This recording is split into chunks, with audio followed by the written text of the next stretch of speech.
Hello, hello, hello. How y'all doing? Hey, I'm live. This is day number 13, and I'm excited. Continuing on in the process here, and I labeled this one "Sharing is Caring." And the reason why I labeled it "Sharing is Caring" because earlier, another member in another group that I'm in, they're in 100X. Just be straightforward. I don't have permission yet to share that person's name, but they asked me a question.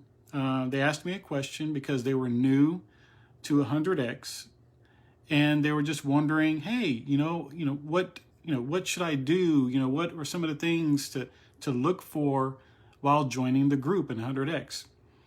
And sharing is caring, and I believe in that because that's one of the 5 things that I teach in my coaching about sharing. And as leaders learn and leaders grow, one of the best things that a leader can do is to share their knowledge, share what they've learned. So, for me to talk about that, I got to do it myself, right? Makes sense. So they asked me, what are some tips and things that they should know joining the group. And I think this is good for any group that you join. Facebook group or networking group or whatever. And this is I'm gonna give you, let's see, 1, 2, 3, 4, 5, 6, 7 things, 8 things that, God put on my heart to share with him. And I think this will be good for anybody. So here we go.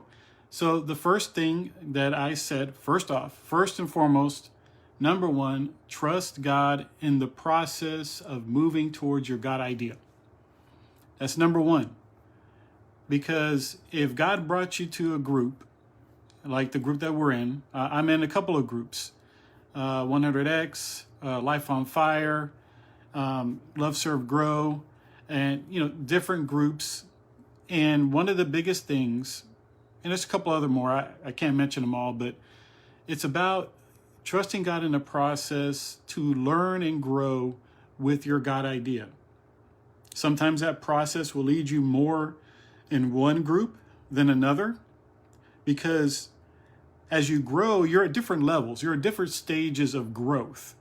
And sometimes one group might not be feeding you in the area that you're growing in at that moment. So another group is at a level to where you can glean from, get challenged, push forward in at that level that you're at. Sometimes you could be at a higher level, sometimes you'd be at a lower level.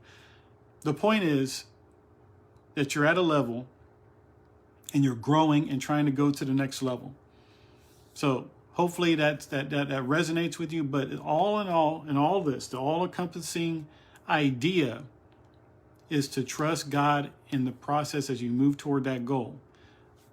The next one, when you're in a group, it is good to use others in the group to their successes, use other people's successes in that group to propel you towards your future success. Well, what do you mean by that, Joe? As people are sharing wins, sharing their ideas, sharing what they're doing, use that to propel you. Now, sometimes, and this is all about a mindset thing, that sometimes we look at other people's successes and then we're like, oh, and discouragement comes in, fear of failure, regret, whatever comes in and tries to stymie our growth.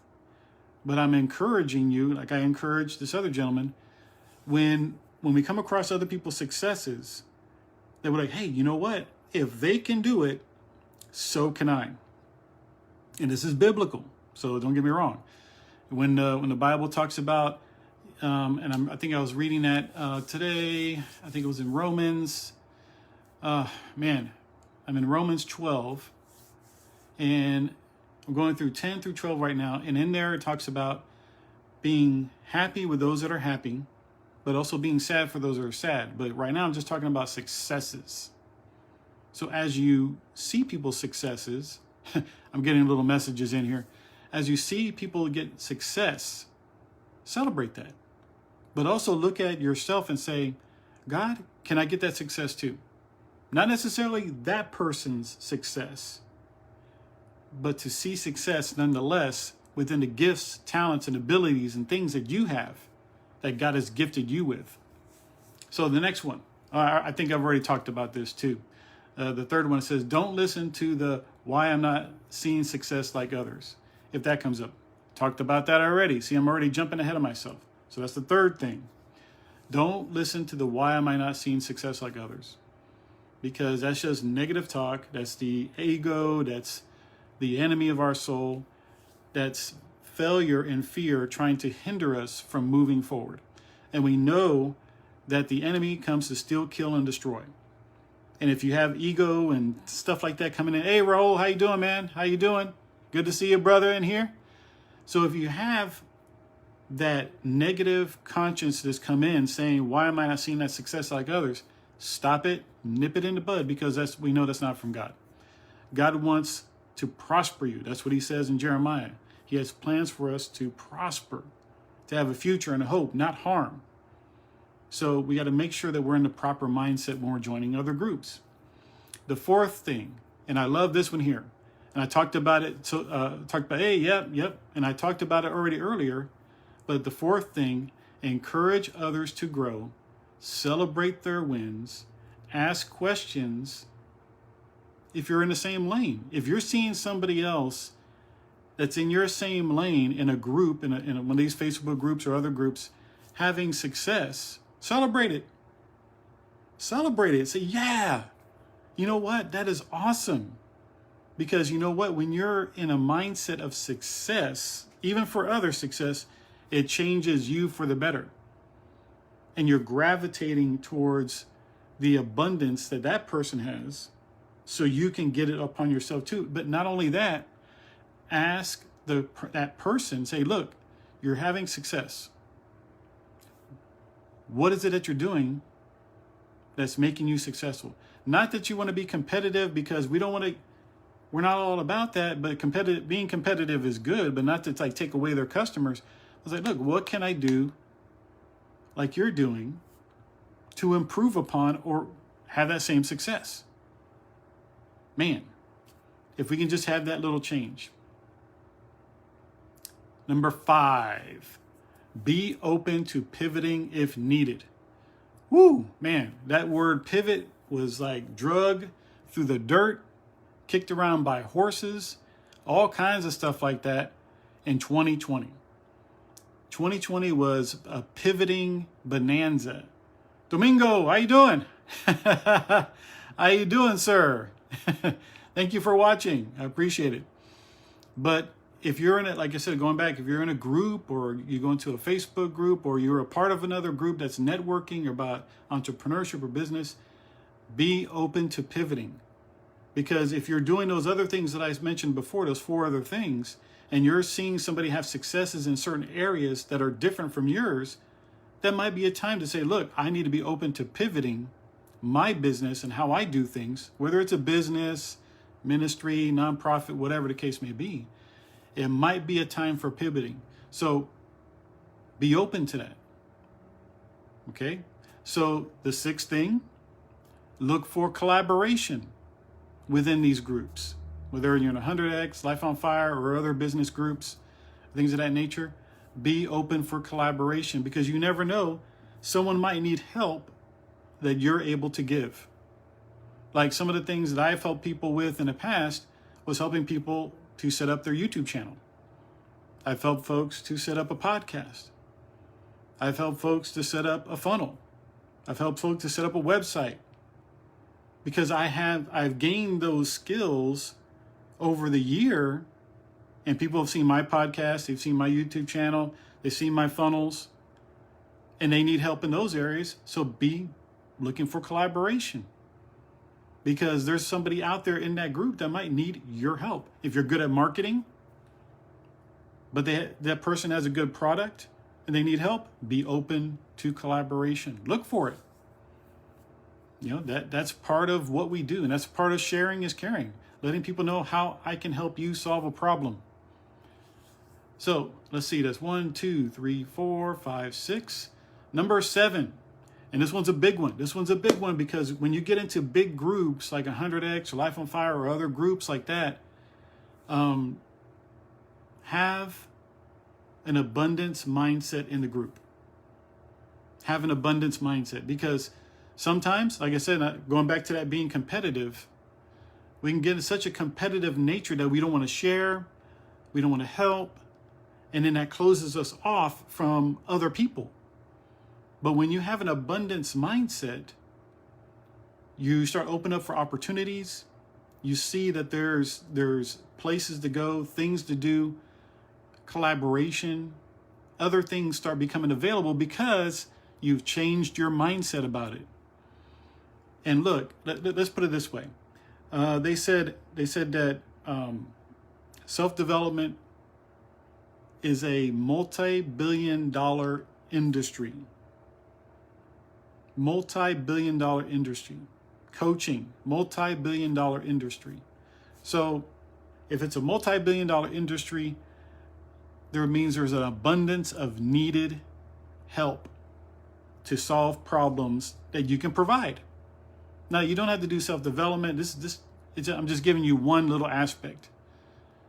And when you have an abundance mindset, your world becomes bigger. Instead of trying to compete and like, oh, I can't share, I can't do this, I can't do that. And then you're narrowing your focus. When you have an abundance mind, they say, look, there's plenty out there for all of us. Plenty out there for all of us. So, the last thing, in all things, pray, pray, pray. Seek God for wisdom of how you can be a help and give value in the groups that you are part of. I'm just saying. I always want to make sure, like that's why I started out from the beginning, to trust God in the process, and I'm going to end with making sure that you pray to seek God for wisdom in anything that you do within a group, especially giving value, to encourage, and to see opportunities within a group. Because sharing is caring. But the first thing that we got to do is be available. That's why when people ask me, hey, what do you do? What do you do? I say, look, I help people to accomplish their goals, because that's what I do as a coach. And I love doing it. It is so fun. And you get paid for it. But you help people to succeed and achieve their God-given ideas. But first you got to share. And that's what I do. Anytime when I sit down with somebody and they want to consult, they want to talk about whatever idea that they have, that's why I always offer free coaching up front. A free 15-minute session, which usually goes about 30 minutes. Or more sometimes. Because it's all about making sure we give value to the people that we serve. And when you give value, guess what? You're going to get value back. Especially when you give them results. Because it's about helping people to solve their problems, to overcome, to succeed in life, build their business, whatever. Sharing is caring. And even the Bible tells us it's better to give than to receive. Because guess what? When you give, man, God will give back much more abundantly, if I said that right. He gives way back more. We can't outgive God.